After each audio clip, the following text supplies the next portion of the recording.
Kung wala kayong forever sa love life mo, dito sa aking labahin ay may forever. Kahit magsasabi pa kayo na hindi dapat ito gagawin sa unang araw ng bagong taon para hindi buong taon mo ito gagawin, hindi pa rin ako iiwan dito sa aking mga labahin. Hi guys, mayong adlaw. First mini vlog ko ito sa year 2025. Ayan, pagkatapos kong linigpit ang aming higaan, tamang walis lang ang aking unang ginawa. Para maitaboy ko palabas ang malas sa aking nakaraang taon at ipasok sa loob ng sako kasama ng mga winalis ko.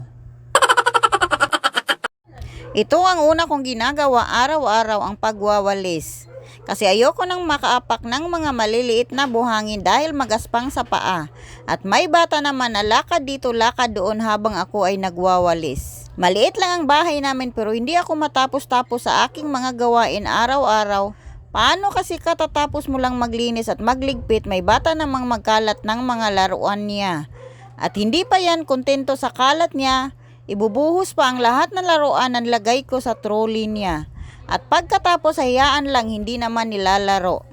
At dito naman ako sa may lamisa namin na kahit ano na lang ang pinatong dito kasi may tagaligpit ng mga kalat nila. Kung hayaan mo lang ay wala namang ibang magligpit dyan kundi ako lang kasi ako lang ang may third eye dito sa amin. Ako lang makakita ng kalat para sa kanilang paningil is okay lang yan, hindi makalat. At dito naman ako sa ilalim ng mesa namin magwawalis.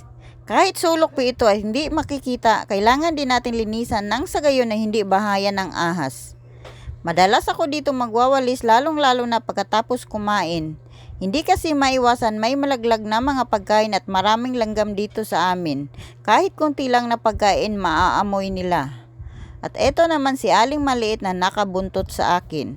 Matakot iiwan kaya ayan siya palagi sa aking tabi. At pagkatapos ko maglinis, ayan, nagutom ang auntie nyo kaya nagtimpla ako ng kape at meron pa akong natira na puto cheese kahapon. Kaya eto na lang kinain ko kasi naubusan ako ng tinapay sa may tindahan. At after noon, lumabas na ako para tignan yung sinalang ko na labahin sa washing machine. Hindi sa pagmamayabang, last year pa itong sinampay ko. Hindi kasi ito makukuha sa hanger kung hindi ako maglalaba. Paano kasi napakatamad ko magtupi.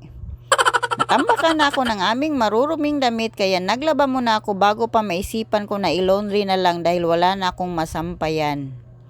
Kailangan natin magsipagan kasi bagong taon, bagong buhay. At bagong labada naman.